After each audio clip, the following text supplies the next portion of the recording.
नमस्कार, मैं हूं शिखा राजता और आपका स्वागत है आपके अपने YouTube चैनल लीगल पॉइंट पर। आज हम आपके लिए 3 विभिन्न और बहुत ही महत्वपूर्ण न्यायिक फैसलों का विश्लेषण लेकर आए हैं। इनमें एक हाई प्रोफाइल राजनीतिक विज्ञापन से जुड़ा मामला है, दूसरा एक विदेशी नागरिक से जुड़ा NDPS केस है और तीसरा एक छोटा लेकिन अहम मामला है जो दिखाता है कि कैसे अदालत में केस निपटते हैं। इस कानूनी यात्रा में आगे जाने से पहले मेरा आपसे अनुरोध है कि अगर आपने अभी तक हमारे चैनल को सब्सक्राइब नहीं किया है तो कृपया अभी सब्सक्राइब करें, इस वीडियो को लाइक करें और बेल आइकॉन को जरूर दबाएं ताकि आपको हमारे आने वाले सभी वीडियो की जानकारी सबसे पहले मिले। तो चलिए शुरू करते हैं आज के पहले केस से। पहला मामला, राजनीतिक विज्ञापन का विवाद। यह मामला राजनीतिक गलियारों और कानूनी सिद्धांतों के बीच की एक दिलचस्प कहानी बताता है। केस का विवरण। केस का शीर्षक डॉक्टर अशोक तंवर और अन्य बनाम first news media private limited. Case संख्या आर्बिट्रेशन केस संख्या 59 सन 2019। निर्णय की तिथि 5 सितंबर 2025। न्यायाधीश माननीय न्यायमूर्ति सत्येन वैद्य। यह केस एक समाचार पत्र प्रकाशक यानी रेस्पोंडेंट और हरियाणा प्रदेश कांग्रेस कमेटी HCC के पदाधिकारियों यानी पेटिशनर के बीच था। समाचार पत्र ने हरियाणा चुनाव के दौरान HCC के लिए कुछ राजनीतिक विज्ञापन छापे थे। विवाद विज्ञापनों के रेट को लेकर था।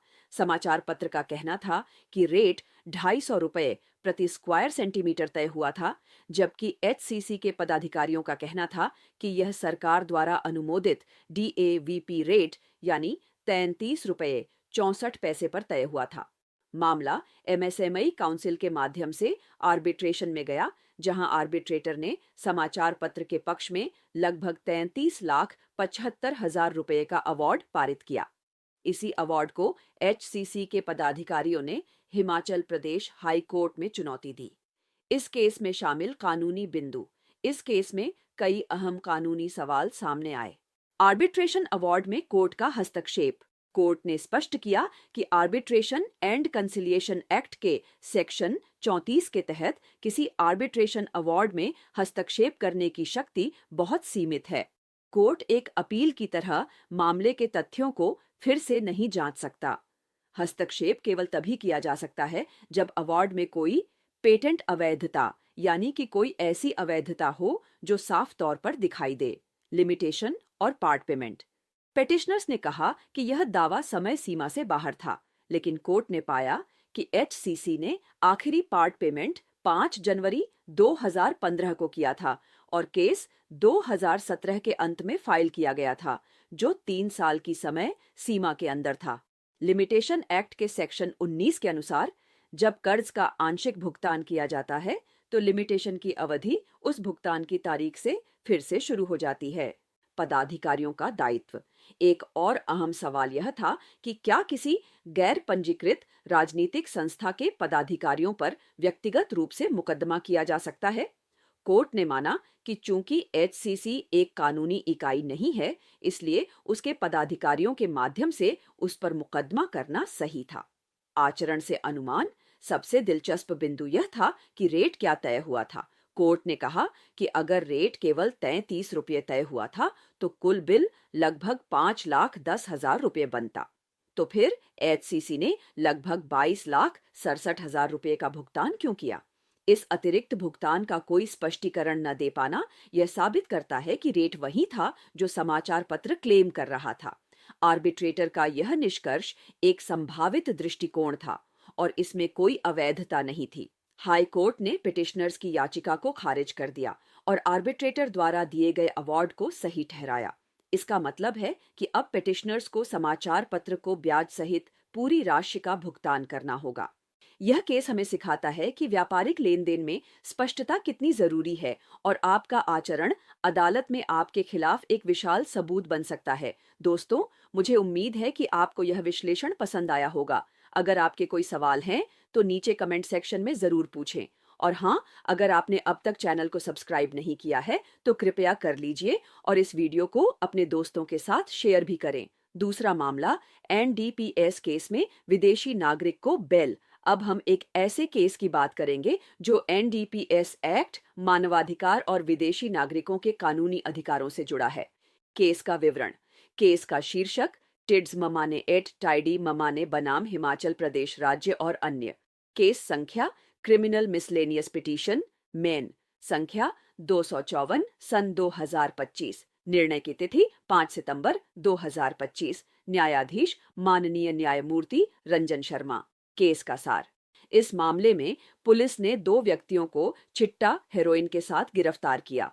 उनकी पूछताछ के आधार पर पुलिस ने एक नाइजीरियाई नागरिक यानी पेटिशनर टिड्स ममाने को दिल्ली से गिरफ्तार किया।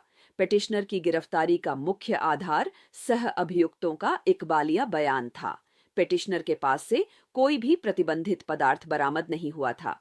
पेटिशनर पर एनडीपीएस एक्ट के साथ साथ फॉरेनर्स एक्ट की धारा 14 के तहत भी आरोप लगाए गए, क्योंकि उसका वीजा समाप्त हो चुका था और उसका पासपोर्ट भी नकली पाया गया।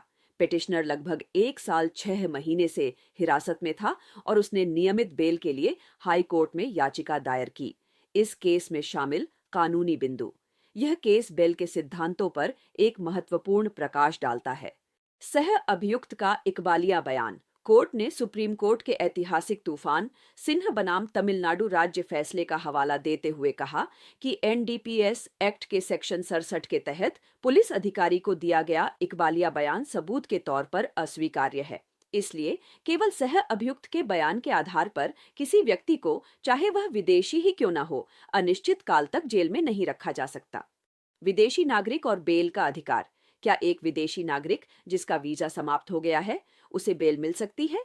कोर्ट ने कहा कि केवल विदेशी होना या फॉरेनर्स एक्ट का उल्लंघन करना बेल से इनकार का पूर्ण आधार नहीं हो सकता। कोर्ट ने सुप्रीम कोर्ट के हाल के फैसलों का जिक्र करते हुए कहा कि मानवाधिकार और व्यक्तिगत स्वतंत्रता सभी के लिए है। त्वरित सुनवाई का अधिकार, right to speedy trial. Court ने कहा कि संविधान के आर्टिकल 21 के तहत त्वरित सुनवाई एक मौलिक अधिकार है। जब कोई अभियुक्त लंबे समय से, इस केस में लगभग 18 महीने से जेल में हो और ट्रायल शुरू भी न हुआ हो, तो उसे बेल पर रिहा किया जाना चाहिए। समानता का सिद्धांत, प्रिंसिपल ऑफ पैरिटी। कोर्ट ने यह भी देखा कि इस केस के अन्य सह अभियुक्तों, जिनसे वास्तव में ड्रग्स बरामद हुए थे, को पहले ही बेल मिल चुकी थी। इसलिए समानता के सिद्धांत पर पेटिशनर, जिससे कोई रिकवरी नहीं हुई, भी बेल का हकदार था। हाई कोर्ट ने सभी तथ्यों और कानूनी सिद्धांतों पर विचार करते हुए पेटिशनर टिड्स ममाने को शर्तों के साथ बेल पर रिहा करने का आदेश दिया। कोर्ट ने यह भी निर्देश दिया कि इस बेल आदेश की सूचना संबंधित अधिकारियों, जैसे कि फॉरेनर्स रजिस्ट्रेशन ऑफिसर और दूतावास को दी जाए। यह फैसला व्यक्तिगत स्वतंत्रता और न्याय के सिद्धांतों को मजबूत करता है, भले ही अभियुक्त की राष्ट्रीयता कुछ भी हो। तीसरा मामला, जब अदालत में हुआ समझौता। यह आखिरी मामला बहुत छोटा है, लेकिन यह कानूनी प्रक्रिया का एक अहम पहलू दिखाता है। केस का विवरण। केस का शीर्षक सुकरमा देवी बनाम Kangra central cooperative bank limited और अन्य। केस संख्या CMPMO संख्या 240 सन 2022। निर्णय की तिथि 5 सितंबर 2025। न्यायाधीश माननीय न्यायमूर्ति अजय मोहन गोयल। केस का सार और परिणाम। इस मामले में जब याचिका हाई कोर्ट में लंबित थी, दोनों पक्षों यानी पेटिशनर और रेस्पोंडेंट ने अदालत के बाहर आपस में समझौता कर लिया। उनके वकीलों ने कोर्ट को इस समझौते की जानकारी दी। जब पार्टियां आपस में मामला सुलझा लेती हैं, तो कोर्ट उस मुकदमे को आगे नहीं चलाता। इसलिए कोर्ट ने दोनों पक्षों की सहमति के आधार पर इस याचिका को निपटारा हुआ, डिस्पोज्ड ऑफ एज सेटल्ड मानकर समाप्त कर दिया। यह दिखाता है कि हर विवाद का अंत लंबे मुकदमे से हो, यह जरूरी नहीं। आपसी सहमति और समझौते से भी न्याय पाया जा सकता है। तो दोस्तों, यह थे आज के 3 महत्वपूर्ण मामले। हमने देखा कि कैसे अतिरिक्त भुगतान आपके खिलाफ जा सकता है, कैसे मानवाधिकार किसी भी व्यक्ति की राष्ट्रीयता से ऊपर है और कैसे आपसी समझौते से भी मामले सुलझ सकते हैं। आपको आज का एपिसोड कैसा लगा, हमें कमेंट करके जरूर बताएं। और जाते जाते एक बार फिर याद दिला दूं, लीगल पॉइंट को सब्सक्राइब करना, वीडियो को लाइक और शेयर करना न भूलें। अगले वीडियो में फिर मिलेंगे कुछ और नए कानूनी विश्लेषणों के साथ। तब तक के लिए जागरूक रहें, सुरक्षित रहें। नमस्कार।